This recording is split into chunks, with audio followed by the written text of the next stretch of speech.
were set up to actually form women that want to start up small businesses. And we also help widows, both emotionally and otherwise. Praise the Lord. Hallelujah. And there's this story I want to tell you. When I was growing up, when I was just about 12 years old, I lost my dad. That was in the 80s, in the mid-80s.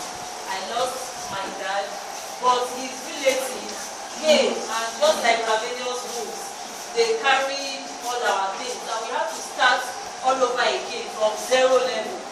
We had to start from zero level. My mom that had a shop that was we were living comfortable there. But when these people came, they carried everything we had because I lost my dad. And before my dad died, they were always coming to eat from us. My dad would give them money. My dad was even sponsoring some of their children in school. But immediately my dad died, some of them even came when we traveled down to the village. My dad had a house in the village. They came and they were now saying that my dad is going there 200 blocks. This one will come. My dad borrowed money from them before he died. You know, some things. And the dead cannot rise. The dead cannot come and say, what you are saying is a lie.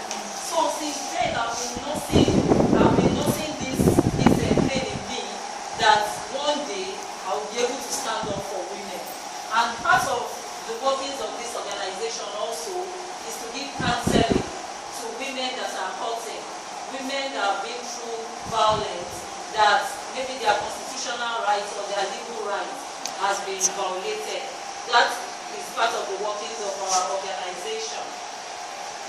And there's this in Nigeria, in those days in Nigeria, people used to say, when you see somebody that wants to go into business, people will say, this one is a non-entity. This one is a non-entity, doesn't want to go to school. But that's not how it is these days. In the Western world, you see that those that are very rich are the entrepreneurs, people that are into businesses. They are the ones that have the keys to the wealth of the world now. So you can't say that maybe because your child is exhibiting some creative abilities or some kind of entrepreneurship skills, you now tell that child, you shout that child down, no, you have to go to school. That was in those days, but now you have to encourage that child.